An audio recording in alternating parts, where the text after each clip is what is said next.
ന്യൂനപക്ഷ ആനുകൂല്യങ്ങൾ ഓരോ സമുദായത്തിന്റെയും ജനസംഖ്യയുടെ അടിസ്ഥാനത്തിൽ വീതിക്കണമെന്ന ഹൈക്കോടതി വിധിക്കെതിരെ സുപ്രീം കോടതിയിൽ അപ്പീലുമായി പോയ കേരള സർക്കാരിന് സുപ്രീം കോടതിയിൽ നിന്നും ലഭിച്ച തിരിച്ചടി നിലപാടുകൾ തിരുത്തിയില്ലെങ്കിൽ സംഭവിക്കാനിരിക്കുന്ന വലിയ തിരിച്ചടികളുടെ സൂചനയാണ്. ഹൈക്കോടതി വിധിക്കെതിരെ ഹൈക്കോടതി ഡിവിഷൻ ബെഞ്ചിൽ സമർപ്പിക്കപ്പെട്ട അപ്പീൽ തള്ളിയതിനു പിന്നിലെ നീതിബോധം പോലും കണക്കാക്കാതെയാണ് സുപ്രീം കോടതിയിൽ സർക്കാർ അപ്പീലിന് പോയത്. സർക്കാർ സമീപനത്തെ സീറോ മലബാർ സഭയുടെ public affairs forum chairman archbishop Mar Andrews Thazhath നിശിതമായി വിമർശിച്ചിരുന്നു. ഇത്തരം നടപടികൾ കൈക്കൊള്ളുമ്പോൾ എല്ലാ സമുദായങ്ങളുടെയും വികാരം കണക്കിലെടുക്കുവാൻ സർക്കാരിന് ബാധ്യതയുണ്ടെന്നും ആർച്ച് ബിഷപ്പ് ഓർമ്മിപ്പിച്ചു. അതൊന്നും കണക്കിലെടുക്കാതെ മുസ്ലിം സമൂഹത്തെ മാത്രം പ്രീണിപ്പിക്കുവാനായി സർക്കാർ സുപ്രീം കോടതിയെ സമീപിച്ചു.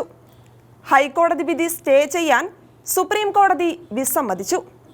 ഇതോടെ നീതി ആരുടെ പക്ഷത്താണെന്ന് മാത്രമല്ല, പിണറായി സർക്കാർ പുലർത്തുന്ന മുസ്ലിം പ്രീണനത്തിന്റെ കൂടി ഭീകരമുഖമാണ് വ്യക്തമാകുന്നത്. കഴിഞ്ഞ നിയമസഭാ തെരഞ്ഞെടുപ്പിന് മുന്നേ തന്നെ ഹൈക്കോടതിയുടെ വിധിയുണ്ടായെങ്കിലും അന്നത്തെ പിണറായി സർക്കാർ വിധി നടപ്പിലാക്കുവാൻ കൂട്ടാക്കിയില്ല. എന്നാൽ രണ്ടാം പിണറായി സർക്കാരിന് വിധി നടപ്പാക്കാതിരിക്കുവാൻ ആവാത്ത സാഹചര്യമുണ്ടായി. ഹൈക്കോടതി വിധി അനുസരിച്ചല്ലാതെ ന്യൂനപക്ഷ ആനുകൂല്യങ്ങൾ ആർക്കും കൊടുക്കാനാവാത്ത സാഹചര്യം വന്നതോടെയാണ് ഹൈക്കോടതി വിധി നടപ്പിലാക്കേണ്ടി വന്നത്. അതായത് ക്രൈസ്തവരെ സഹായിക്കുവാനല്ല, പിന്നെയോ മുസ്ലിമുകൾക്കുള്ള ആനുകൂല്യങ്ങൾ വിതരണം ചെയ്യാൻ തടസ്സം വന്നതുകൊണ്ടാണ് സർക്കാർ ഉത്തരവിറക്കിയതെന്ന് വ്യാഖ്യാനിക്കേണ്ടി വരും. കേരളത്തിന്റെ മുഖ്യമന്ത്രി പിണറായി വിജയന്റെ അടുത്ത കാലത്തെ സമീപനങ്ങൾ കാണുമ്പോൾ അദ്ദേഹത്തോട് ആദരവുള്ളവർ പോലും ചോദിച്ചു പോകുന്നു, നമ്മുടെ മുഖ്യമന്ത്രിക്ക് എന്താണ് സംഭവിക്കുന്നത്? അത് മുല്ലപ്പെരിയാർ അണക്കെട്ടിനെ കുറിച്ച് ആശങ്ക പടർത്തുന്നവർക്കെതിരെ നടപടിയെടുക്കുമെന്ന് നിയമസഭയിൽ നടത്തിയ ഭീഷണിയുടെ കാര്യത്തിൽ മാത്രമല്ല, ക്രൈസ്തവരുടെ പിന്നോക്കാവസ്ഥ പഠിക്കുവാൻ നിയോഗിക്കപ്പെട്ട കമ്മീഷന്റെ ദുസ്ഥിതിയുടെ കാര്യത്തിലായാലും മുഖ്യമന്ത്രിയുടെ അതീവ വിശ്വസ്തരായ 2 DGPമാർ നിരോധിക്കണമെന്നാവശ്യപ്പെട്ട തീവ്രവാദ പ്രചരണ പുസ്തകം നിരോധിക്കണമെന്ന ആവശ്യം അനന്തകാല പഠനത്തിനായി വിട്ടുകൊടുത്തതിലും കേരളത്തിൽ പ്രവർത്തിക്കുന്ന മുസ്ലിം തീവ്രവാദ സ്ലീപ്പിംഗ് സെല്ലുകളെക്കുറിച്ച് പോലീസ് മേധാവികളായിരുന്ന സെൻകുമാറും ലോക്നാഥ് ബെഹ്റയും നടത്തിയ ഭീതിപ്പെടുത്തുന്ന വെളിപ്പെടുത്തലുകൾ ശ്രദ്ധയിൽപ്പെടാത്ത കാര്യത്തിലും CPM പാർട്ടി സമിതികളിൽ സഹപ്രവർത്തകരായ ഒരു യുവതിയും മറ്റൊരു സ്ത്രീയുടെ ഭർത്താവും തമ്മിൽ അവിഹിത വീഴ്ച നടത്തിയ സംഭവത്തിലും യുവതിയുടെ പിതാവിനെ പ്രതിക്കൂട്ടിൽ നിർത്തുന്നതിലും എല്ലാം തെളിയുന്നത് വിശ്വസിക്കാനാവാത്ത ഒരു പിണറായി മുഖമാണ്. പാർട്ടിയിലും സർക്കാരിലും പക്ഷേ അദ്ദേഹം വല്ലാതെ ശക്തനായിട്ടുണ്ട് എന്നതും സത്യമാണ്. അതിലൂടെ ആർക്കും ചോദ്യം ചെയ്യാനാവാത്ത മേധാശക്തിയായി അദ്ദേഹം കൈക്കൊള്ളുന്ന ഇത്തരം തീരുമാനങ്ങൾക്ക് ഇന്നല്ലെങ്കിൽ നാളെ പാർട്ടി വലിയ വില കൊടുക്കേണ്ടി വരും. ദേശീയ രാഷ്ട്രീയത്തിൽ കോൺഗ്രസിന് സംഭവിച്ച ദുര്യോഗത്തിലേക്കാവും കേരളത്തിലെ കമ്മ്യൂണിസ്റ്റ് പാർട്ടിയും ഇന്നത്തെ നിലയിലെത്തുക. ദേശീയ തലത്തിൽ ഭൂരിപക്ഷ സമുദായത്തിന് തങ്ങളുടെ താൽപ്പര്യം കോൺഗ്രസ് സംരക്ഷിക്കില്ലെന്നും അവർ മുസ്ലിമുകൾക്ക് വേണ്ടി വാരിക്കോരി കൊടുക്കുന്നുവെന്നുമുണ്ടായ തിരിച്ചറിവാണ് ആ പാർട്ടിയെ ഇന്നത്തെ നിലയിലാക്കിയത്. മുസ്ലിം സമുദായം അവരുടെ കാര്യം കണ്ടു കഴിയുമ്പോൾ സ്വന്തം കാര്യം നോക്കി പോവുകയും ചെയ്യും. CPM മാത്രമല്ല, അവരുടെ കൂടെ നിൽക്കുന്നവരും ഈ സമീപനങ്ങൾക്ക് വില കൊടുക്കേണ്ടി വരും. ഇടതുമുന്നണിയിലെ മൂന്നാമത്തെ കക്ഷിയായ കേരള കോൺഗ്രസ് ക്രൈസ്തവ പാർട്ടി എന്ന് ചിത്രീകരിക്കപ്പെടുന്നുണ്ടെങ്കിലും അതിൻ്റെ നേതാക്കന്മാർ അവകാശപ്പെടുന്നത് മതേതര പാർട്ടിയാണെന്നാണ്. ഭൂരിഭാഗം ക്രൈസ്തവരും ആ പാർട്ടിക്കാരല്ല താനും. പക്ഷേ അവരെ ഇടതുമുന്നണിയിൽ ചേർത്തത് അവരുടെ ഇടതുപക്ഷ തീവ്രത കണ്ടിട്ടൊന്നും അല്ല, പിന്നെയോ ക്രൈസ്തവരുടെ വോട്ട് ലക്ഷ്യം വെച്ചാണെന്ന് എല്ലാവർക്കും അറിയാം. ക്രൈസ്തവർക്ക് ശക്തമായ സ്വാധീനമുള്ള മേഖലകളിൽ മാത്രമാണ് അവർക്ക് മത്സരിക്കുവാൻ ഇടം കിട്ടിയതും ജയിക്കാനായതും. എന്നാൽ ഇടത് സർക്കാരിൻ്റെ വല്ലാതെ ഏകപക്ഷീയമാകുന്ന നിലപാടുകളിൽ പ്രതിഷേധിക്കുവാൻ പോലും അവർക്കാവാത്തത് അവരെ പിന്താങ്ങുന്ന ജനവിഭാഗവും നോക്കിക്കാണുന്നുണ്ട്. ഇനിയും തെരഞ്ഞെടുപ്പുകൾ വരും എന്ന് ഓർക്കുക. കത്തോലിക്ക സഭയുടെ പരമാധ്യക്ഷനായ ഫ്രാൻസിസ് മാർപ്പാപ്പയും ഇന്ത്യയുടെ പ്രധാനമന്ത്രി നരേന്ദ്രമോദിയും തമ്മിൽ 2021 ഒക്ടോബർ 30 വത്തിക്കാനിൽ നടത്തിയ കൂടിക്കാഴ്ച ഭാരതത്തിലെ കത്തോലിക്കർക്കെല്ലാം ആഹ്ലാദം പകർന്നിട്ടുണ്ട് എന്നത് വാസ്തവമാണ്. മാർപ്പാപ്പയുമായി അരമണിക്കൂർ കൂടിക്കാണുവാൻ പോയ ഭാരതത്തിന്റെ പ്രധാനമന്ത്രി അദ്ദേഹത്തോടൊപ്പം 1.5 മണിക്കൂറോളം ചെലവിട്ടാണ് മടങ്ങിയത്. മോദിയും മാർപ്പാപ്പയും തമ്മിലുള്ള കൂടിക്കാഴ്ച കൊണ്ട് ഭാരതത്തിലെ നിസ്സാര ന്യൂനപക്ഷമായ ക്രൈസ്തവരുടെ രാഷ്ട്രീയ നിലപാടുകളിൽ വലിയ മാറ്റം ഉണ്ടാകാനിടയില്ല. എന്നാൽ മതേതരക്കാർ എന്ന് അവകാശപ്പെടുന്നവർ ഇത്തരം അന്യായ സമീപനങ്ങൾ തുടരുകയും ഭാരതീയ ജനതാ പാർട്ടി വടക്കേ ഇന്ത്യയിലെ നിലപാടുകളിൽ മാറ്റം വരുത്തുകയും ചെയ്താൽ സമീപനങ്ങളിൽ മാറ്റമുണ്ടാകാനുള്ള സൂചനകളുണ്ട്.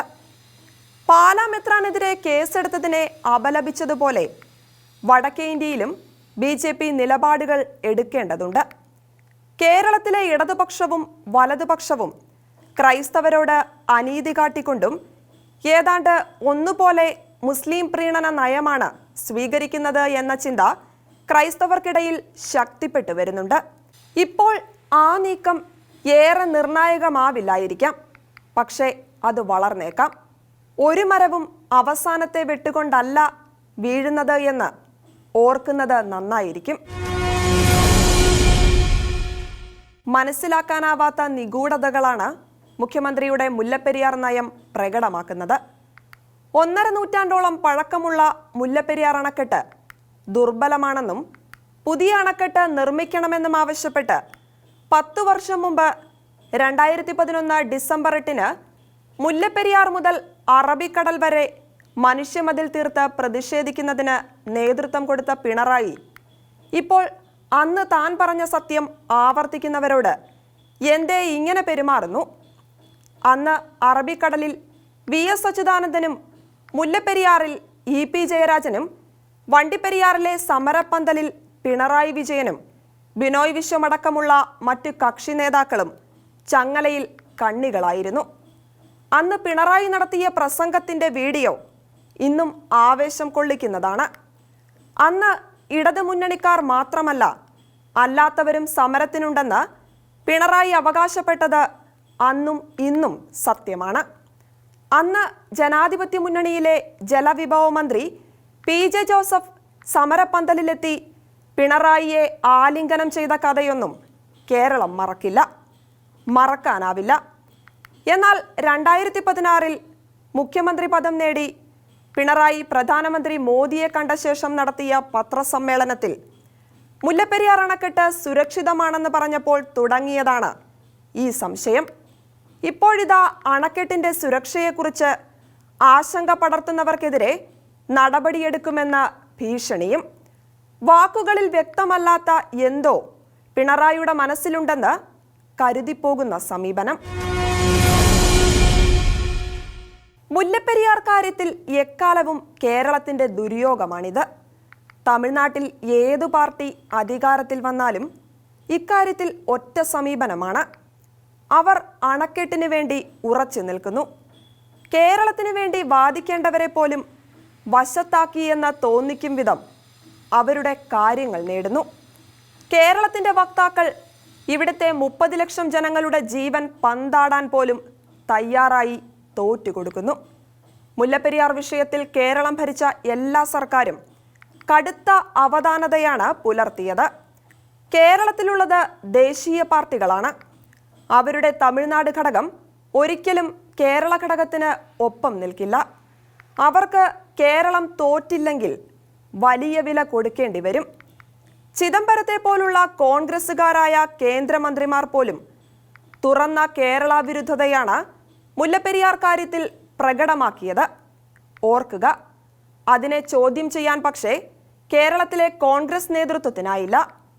ദേശീയ പാർട്ടികളെന്ന് അവകാശപ്പെടുന്ന കോൺഗ്രസിനും CPM-നും CPI-ക്കും തമിഴ്നാട്ടിൽ അല്ലറ ചില്ലറ സീറ്റും മറ്റ് സഹായങ്ങളും കിട്ടാൻ ദ്രാവിഡ കക്ഷികളെ വേണം താനും.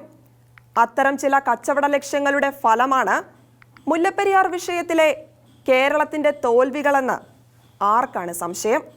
PJ ജോസഫ് അല്ലാതെ കേരള കോൺഗ്രസിന്റെ പ്രതിനിധികൾ പോലും ജലവിഭവ വകുപ്പ് ഭരിച്ചപ്പോൾ മുല്ലപ്പെരിയാർ വിഷയത്തിൽ ഉറച്ച നിലപാടെടുത്തില്ല.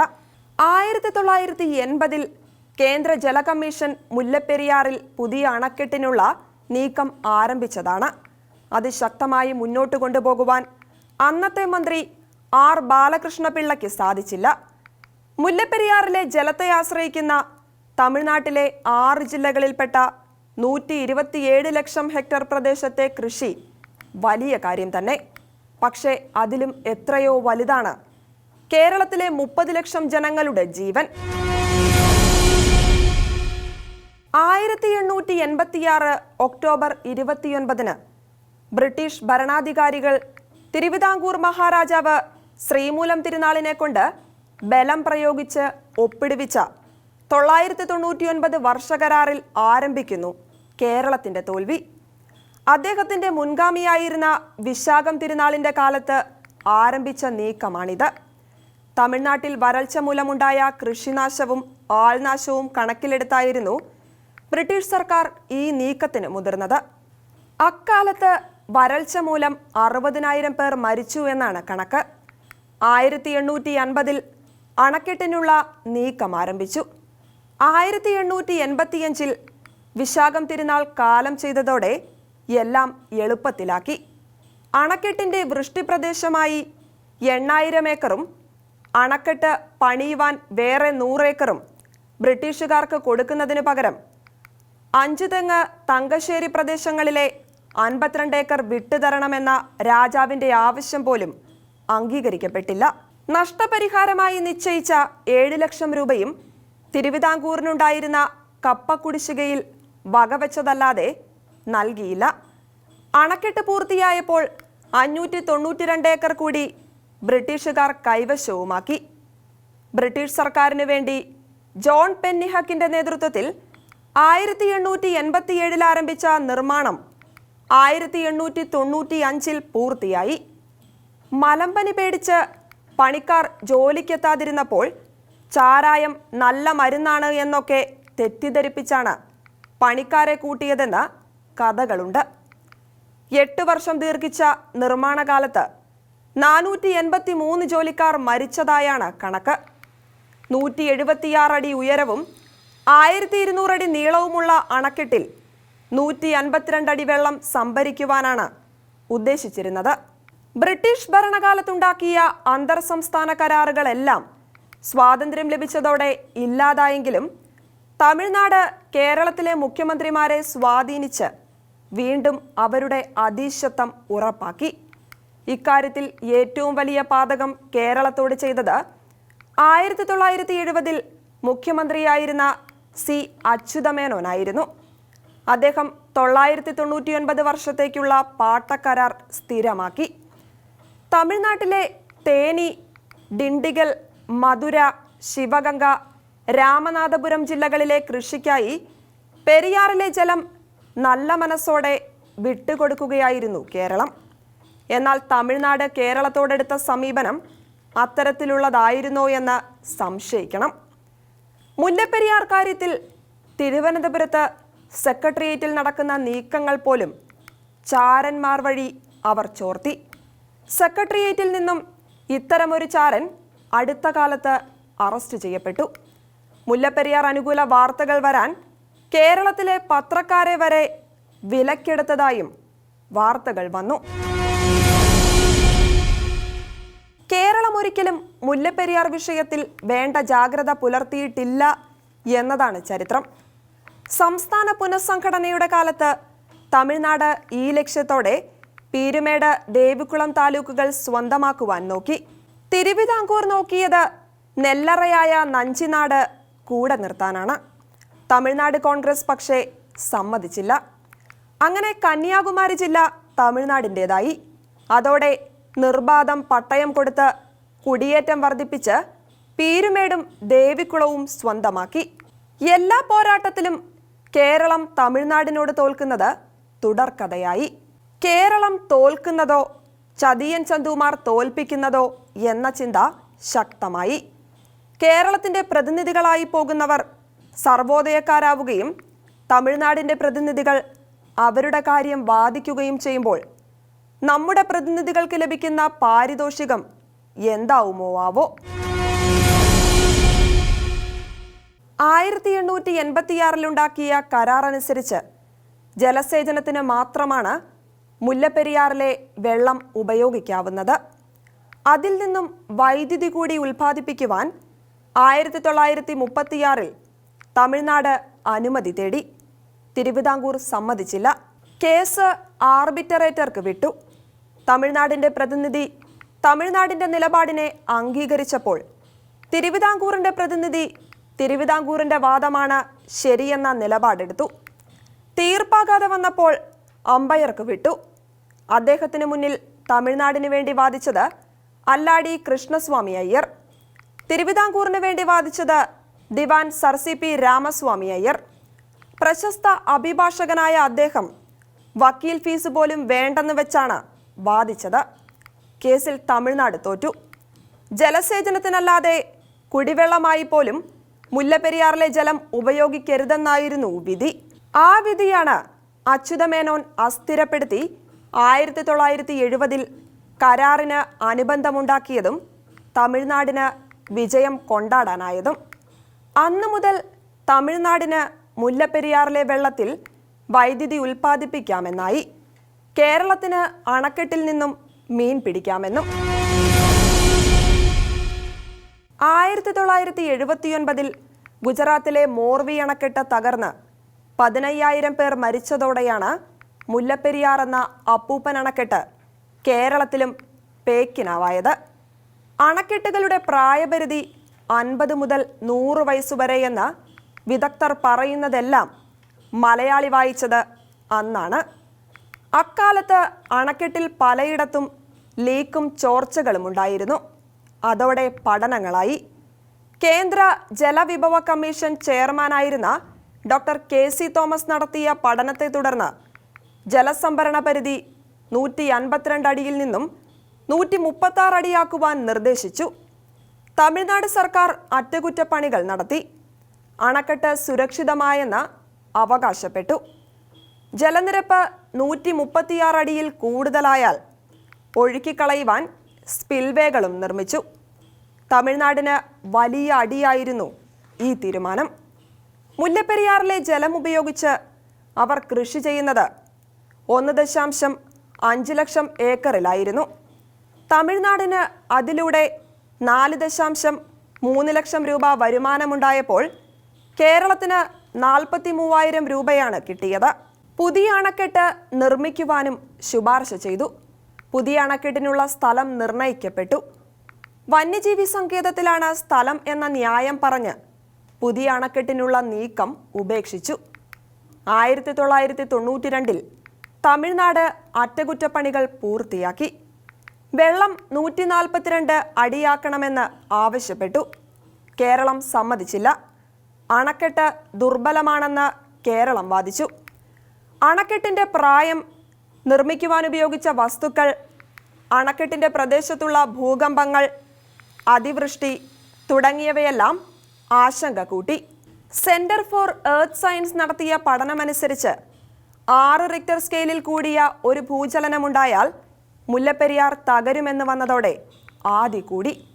1988 ജൂൺ 7 നെടുംകണ്ടം, കല്ലാർ തുടങ്ങിയ സ്ഥലങ്ങളിൽ 4.5 റിക്ടർ സ്കെയിലിലുള്ള ഭൂമികുലുക്കമുണ്ടായി.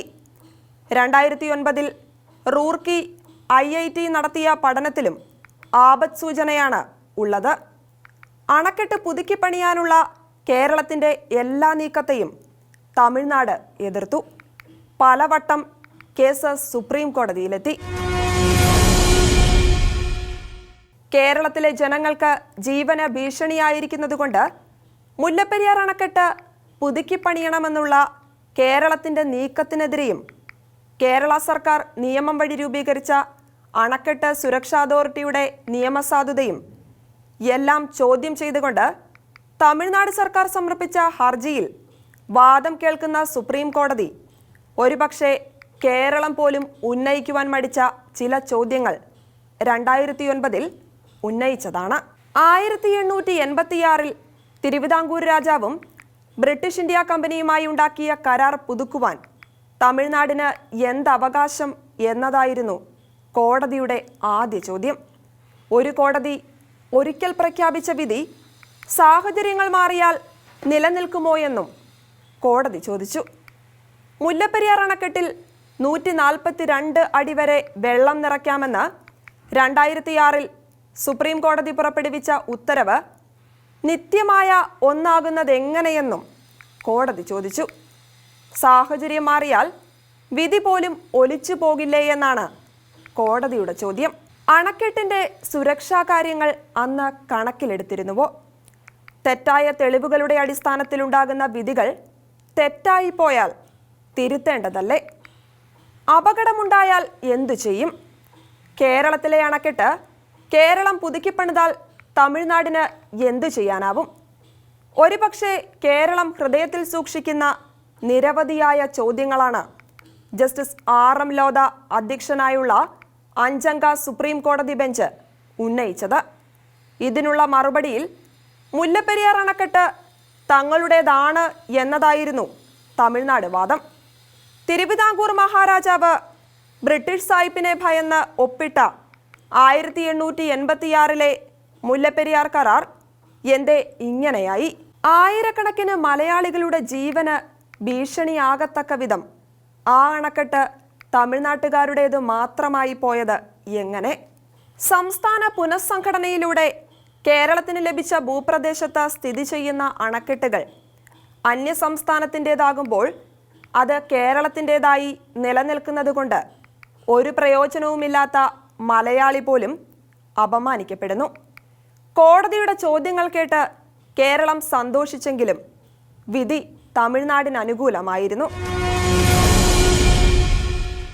2021 ഐക്യരാഷ്ട്രസഭ പുറത്തുവിട്ട പഠന റിപ്പോർട്ടിൽ മുല്ലപ്പെരിയാർ അപകടാവസ്ഥയിലാണെന്ന് വന്നതോടെ ഭീതി വളരുകയായി. അണക്കെട്ടിന് പ്രായം കൂടുന്നു, കാലാവസ്ഥ മാറുന്നു, പദ്ധതി പ്രദേശത്ത് ഭൂമികുലുക്കങ്ങൾ ഉണ്ടാകുന്നു. ഉത്തരാഖണ്ഡിലെ ഋഷിഗംഗ അണക്കെട്ട് ദുരന്തം ഒരിക്കൽ കൂടി ജനങ്ങളെ ആശങ്കാകുലരാക്കി. സുപ്രീം കോടതിയിൽ നിന്നും അനുകൂലമെന്ന് തോന്നാവുന്ന ചോദ്യങ്ങളുണ്ടെങ്കിലും വിധി അനുകൂലമാകുമെന്ന് പറയാനാവില്ല എന്നതാണ് പഴയകാല അനുഭവങ്ങൾ. അനുകൂലമായി വിധി വേണമെന്ന് കേരളത്തിനും നിർബന്ധമുണ്ടെന്ന് വിശ്വസിക്കാനാവില്ല. ഷീലോഹിന്റെ കാഴ്ചകൾ അടുത്തയാഴ്ച വീണ്ടും കാണാം.